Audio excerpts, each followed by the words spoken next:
power isn't given, it's taken. While most philosophers spent centuries debating how the world should be, one man focused on how it actually works. Niccolò Machiavelli stripped away moral pretense to reveal the raw mechanics of human control. His insights were so disturbing that his name became synonymous with evil cunning. Yet today, his techniques silently shape politics, business, and even your personal relationships. What Machiavelli discovered isn't just how rulers control nations, but how human beings can be led, influenced, and yes, manipulated. Today, we'll explore the forbidden wisdom that the powerful don't want you to understand, the actual mechanics of control that have remained unchanged for 500 years. Part 1. The truth about human nature. Machiavelli's genius wasn't in creating manipulation tactics. It was in seeing humanity clearly, without illusion.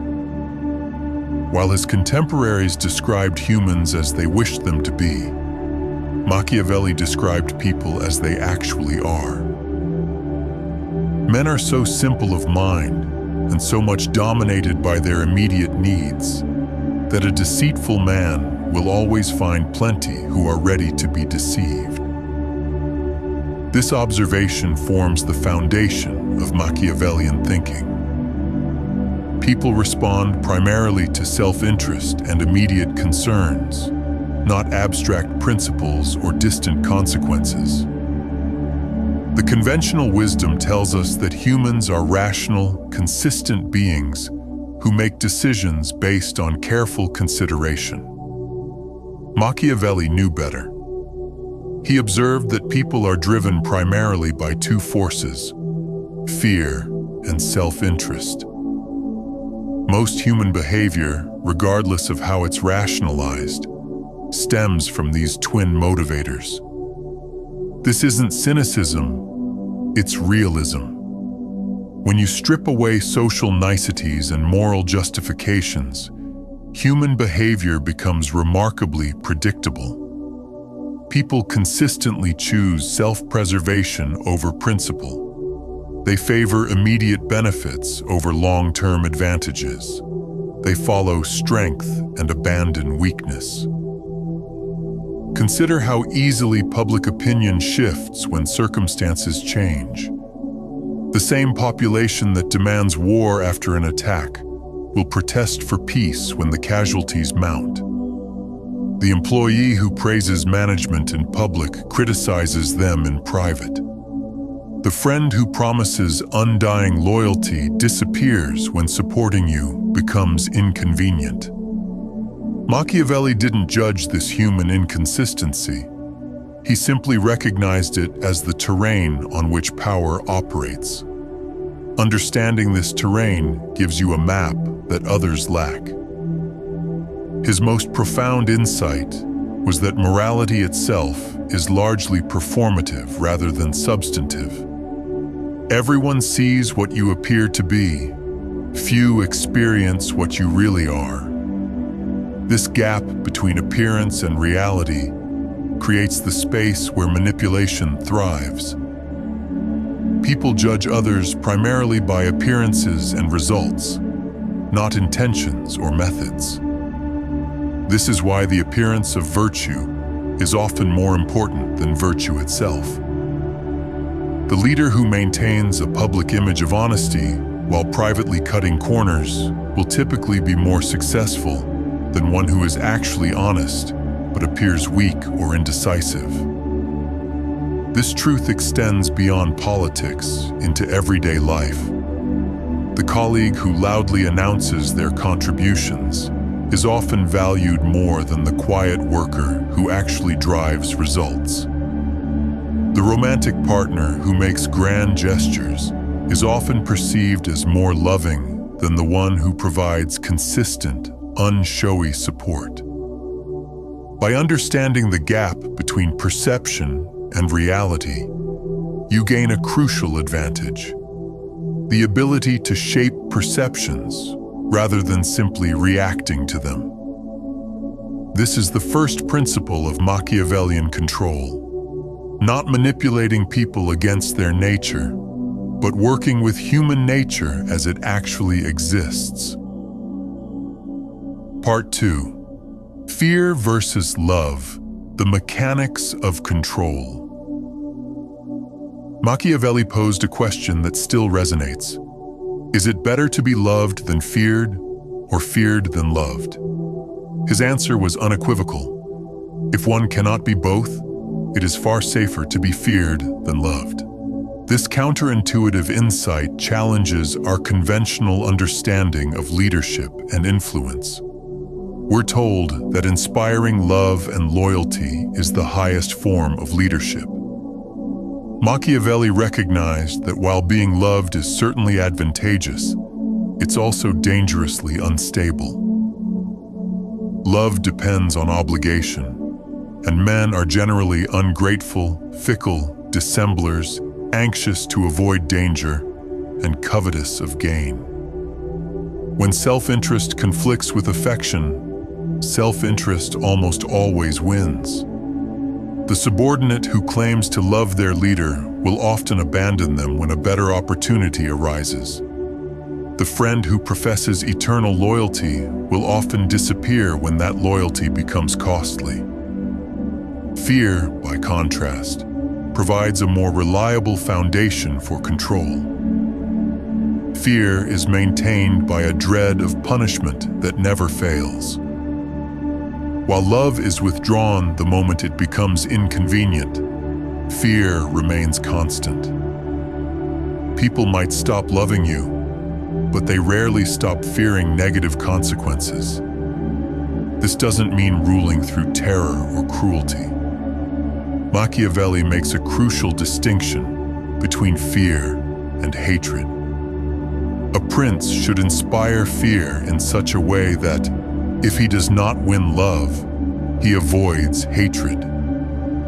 Fear becomes counterproductive when it transforms into hatred, which actively motivates people to seek your downfall. The most effective form of fear isn't the fear of random violence, but the fear of consistent consequences. The leader who arbitrarily punishes creates hatred. The one who enforces clear rules creates productive fear. This dynamic extends far beyond formal leadership. In negotiations, the person who can credibly threaten to walk away holds power over the one who is emotionally invested in agreement. In relationships, the partner who needs the relationship less often controls its terms. In social groups, those who can grant or withhold approval hold influence over those who crave acceptance. The application is clear. To maintain control, establish yourself as someone who can impact others' outcomes, positively or negatively. Make others depend on you more than you depend on them. Create circumstances where alignment with your interests becomes others' path of least resistance. The modern workplace illustrates this principle perfectly.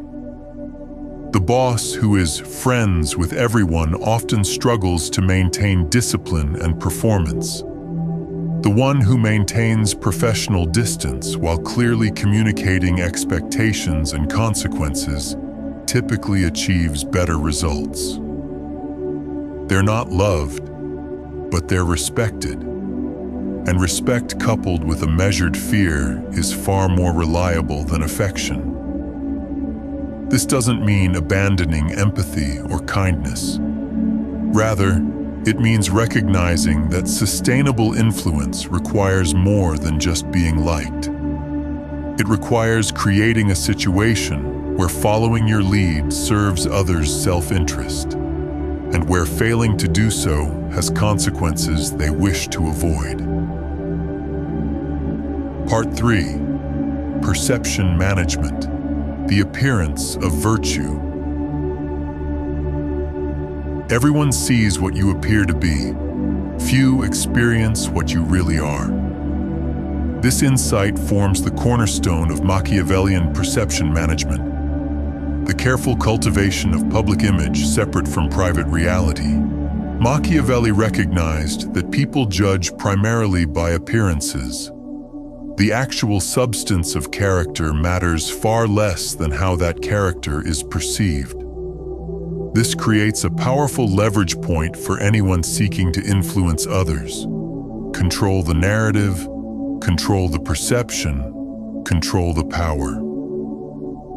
The first principle of perception management is selective virtue.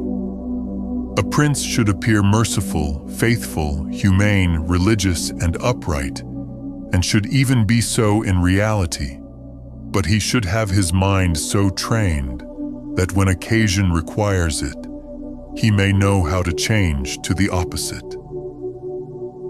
This isn't mere hypocrisy, it's strategic adaptation. No single virtue serves in all situations. Mercy can embolden enemies. Honesty can reveal strategic advantages. Upholding every virtue at all times leads inevitably to defeat in a world where others don't share that commitment. The solution is to cultivate the reputation for virtue while maintaining the flexibility to act otherwise when necessary. This duality, appearing consistently virtuous while selectively practicing virtue, creates maximum freedom of action while minimizing reputation damage. The second principle is symbolic action. Machiavelli noted that most people judge by the outcome rather than the process. A few visible symbolic actions often outweigh consistent behavior in shaping perception. The modern politician who stages a single publicized visit to a disaster area often receives more credit than one who quietly implements effective long-term aid. The manager who publicly recognizes one employee's achievement often appears more supportive than one who consistently provides unpublicized assistance.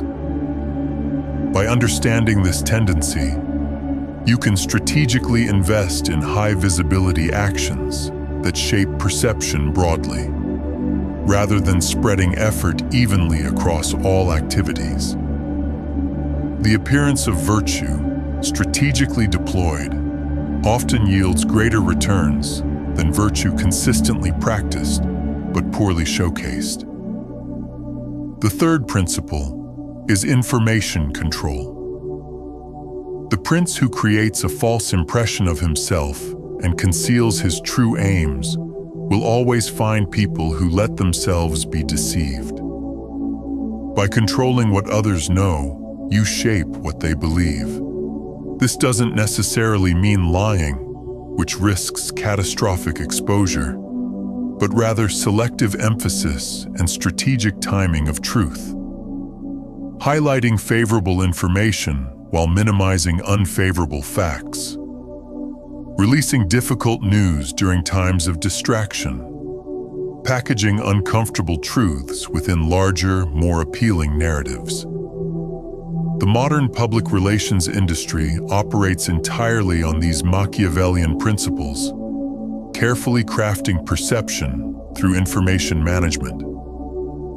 The most effective manipulators aren't those who fabricate reality, but those who selectively present it to serve their purposes. The fourth principle is surrogate representation. Princes should delegate unpopular duties to others while dispensing favors themselves. By associating yourself personally with positive actions while distancing yourself from negative ones, you shape how people experience your influence. This explains why effective leaders often personally deliver good news while having subordinates communicate bad news. Why they associate themselves directly with successes while attributing failures to circumstances or subordinates. This isn't mere self-protection. It's strategic perception management that preserves their ability to lead effectively. For those who find these tactics disturbing, remember, Machiavelli didn't invent them. He simply described what successful power holders have always done. Understanding these mechanics doesn't obligate you to employ them, but ignorance of them makes you vulnerable to those who do. Before we continue exploring Machiavelli's insights on maintaining control, I want to invite those of you finding value in this philosophical exploration to subscribe to the channel. We regularly examine these profound philosophical ideas that most content creators won't touch. Now let's continue with some of Machiavelli's most practical insights. Part 4. The Prince's Toolbox: Practical Tactics. Beyond his broader principles, Machiavelli described specific tactical approaches for gaining and maintaining control. These form a practical toolbox for influence that remains remarkably effective 500 years later. The first tool is strategic generosity. Men sooner forget the death of their father than the loss of their inheritance. Machiavelli understood that material interests often outweigh emotional or moral considerations in motivating behavior. By strategically providing benefits to others, you create both gratitude and dependency. The key word is strategic. Generosity should be visible, memorable, and clearly attributed to you personally.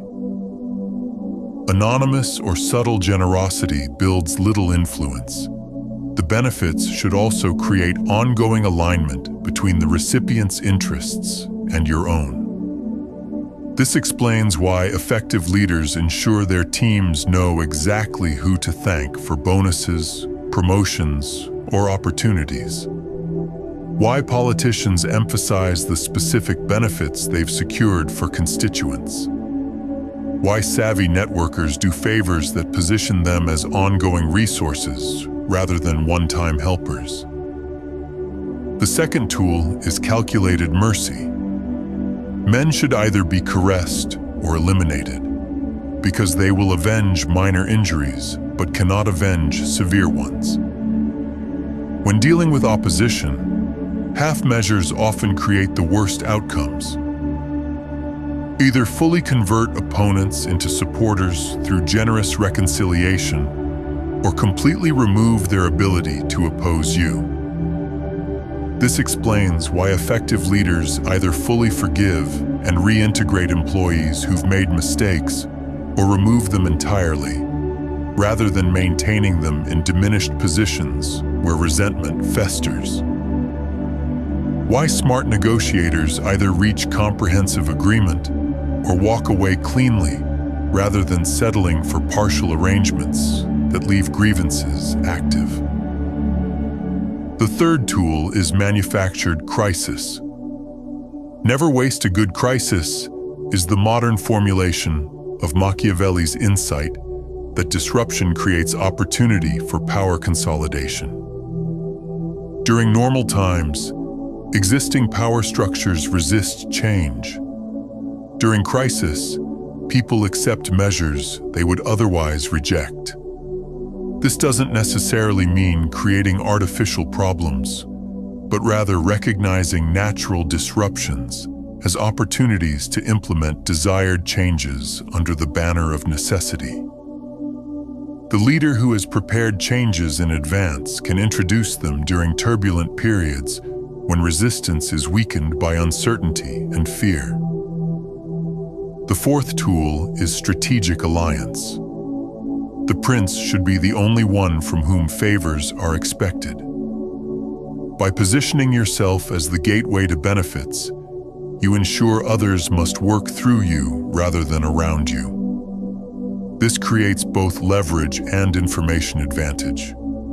In organizational contexts, this means structuring processes so approvals, resources, or opportunities flow through you. In social contexts, it means becoming the connector who introduces people to opportunities rather than the endpoint of such networks. The more you become the pathway to what others want, the more power you exert with minimal force. The fifth tool is predictive consistency.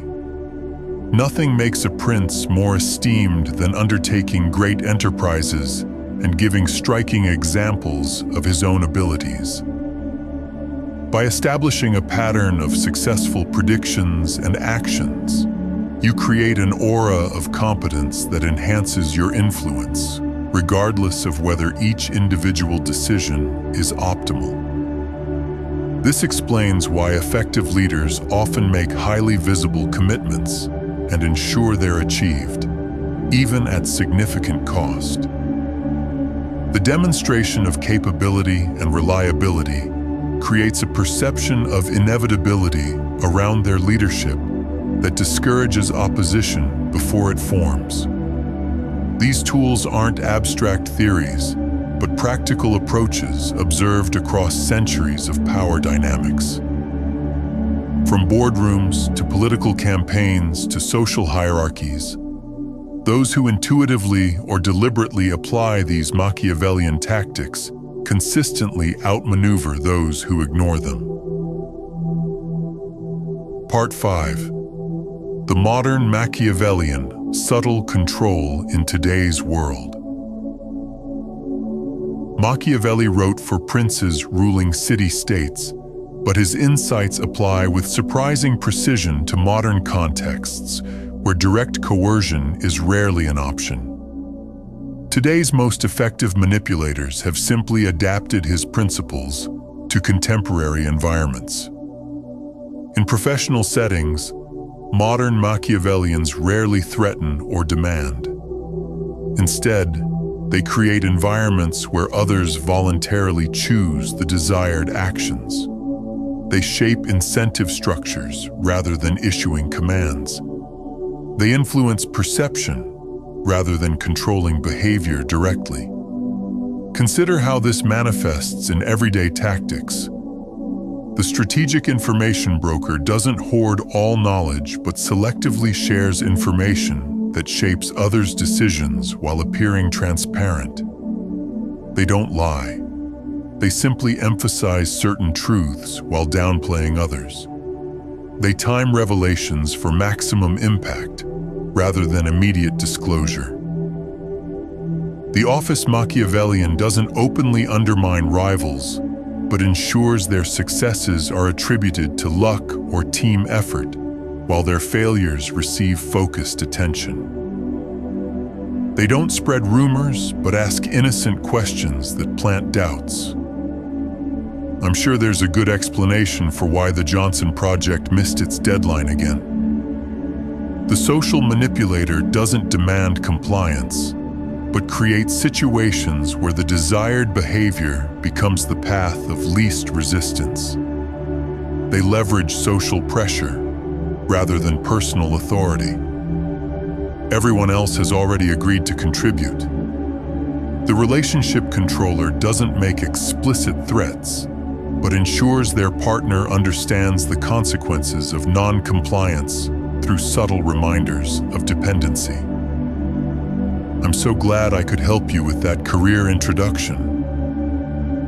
These modern applications share common elements: indirect rather than direct pressure, plausible deniability, leverage over force, and perception management over overt control. The iron fist now wears a velvet glove, but the underlying mechanics remain recognizably Machiavellian. What makes these approaches particularly effective is that they operate beneath conscious awareness. Most people recognize and resist obvious manipulation, but remain vulnerable to subtler forms that trigger automatic responses rather than deliberate consideration. The ultimate modern Machiavellian tactic may be meta-manipulation, creating the perception that people are making free choices while actually constraining their options and information to produce predictable decisions. By preserving the illusion of autonomy while directing outcomes, modern influencers achieve control without triggering resistance. This explains why effective leaders often present predetermined decisions as collaborative processes. Why marketers create false choices that all lead to purchase. Why negotiators offer concessions on minor points to secure agreement on major ones while appearing flexible. For those concerned about being manipulated, awareness provides the best defense. Understanding these mechanics doesn't make you immune to them, but it allows you to recognize manipulation attempts and make more conscious choices about how to respond.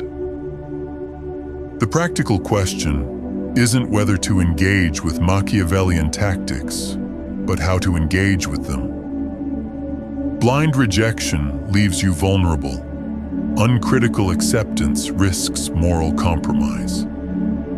The middle path, understanding these dynamics without being controlled by them, offers the most sustainable approach to navigating a world where Machiavellian principles operate whether acknowledged or not. If you're finding these insights valuable, consider subscribing to our channel. We regularly explore these philosophical ideas that offer practical wisdom for navigating life's complexities. Now, let's conclude with some final thoughts on the ethics of Machiavellian thinking. Machiavelli's insights provoke an uncomfortable question. Is understanding manipulation itself a form of corruption? Does seeing clearly how control works inevitably lead to using that knowledge for self-interest? His own answer was more nuanced than many realize. A man who wishes to make a profession of goodness in everything must necessarily come to grief among so many who are not good. The world contains those who will use these principles regardless of moral qualms. Ignorance of them doesn't create immunity, it creates vulnerability. Perhaps the most Machiavellian insight is recognizing that power itself is neutral. The mechanics of influence can serve noble purposes or corrupt ones. The same principles that allow manipulation also enable leadership, protection, and positive change. The difference lies not in the tools, but in the aims they serve. Influence directed toward collective benefit rather than personal gain. Control exercised for protection rather than exploitation. Perception management that inspires rather than deceives. Understanding how human beings are moved, their fears, desires, perceptions, and behaviors isn't inherently corrupting. It's simply seeing clearly what has always been true. What matters is what you do with that vision. Machiavelli himself might suggest that the most powerful position isn't blind idealism or cynical manipulation, but clear-eyed realism coupled with chosen virtue, not because it always succeeds, but because it allows you to act effectively in the world as it actually exists, neither naive nor corrupted, but aware.